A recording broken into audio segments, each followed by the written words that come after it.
Stephen Jackson, my brother, nothing but love for you. Let me say that out off the bat. You know I got love for you. We go back a long ways, and we're going to continue to go back a long ways, my brother. Mad love and respect to you.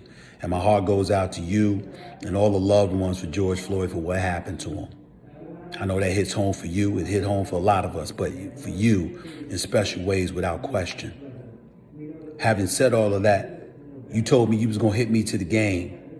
Let me hit you to some game. I disagree with Kyrie. I ain't changing one bit. And please don't tell me what a black man should say, because a black man should speak his mind, particularly with intelligence and knowledge, if he has it. You have it. I believe I have some of it. I believe in this instance, even though Kyrie Irving is a knowledgeable and good brother, in this instance, I don't think he displayed his knowledge about this.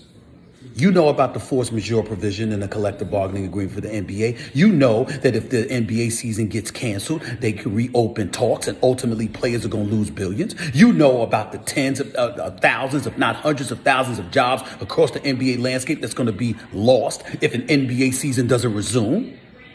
You know what kind of catastrophic effect that could potentially have on the economy. Now, I understand we're going to look at it and we're going to say desperate times call for desperate measures. Somehow, some way, this got to change. I agree with you. But what is that change? Because guess what? I heard it from you, Stephen Jackson, watching you on CNN, talking about legislation on Capitol Hill, talking about how you didn't want to go see the president, talking about you ain't trying to be no photo op, that you want to raise awareness like LeBron and so many others are doing, and then hand that baton to somebody who knows what to do with it. That's what I'm talking about.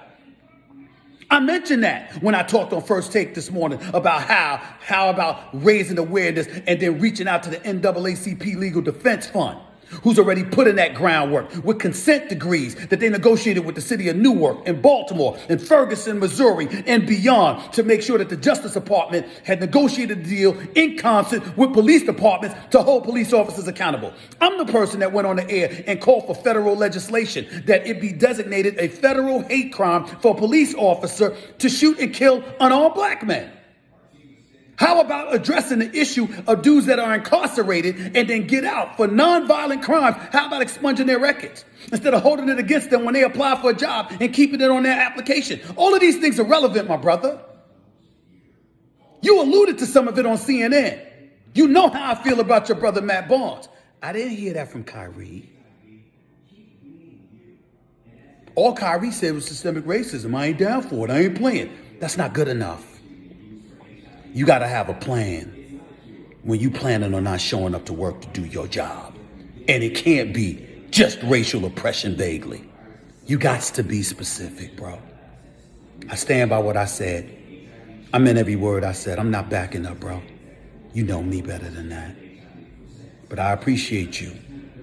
I appreciate the love and respect that you always show. All I would ask is you do the same for me. Don't ever assume that higher-ups are talking. Not out of my mouth, dog. I talk for me.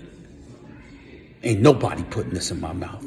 And in terms of what a black man should say, this black man is preaching about the importance of having a game plan and executing that bad boy.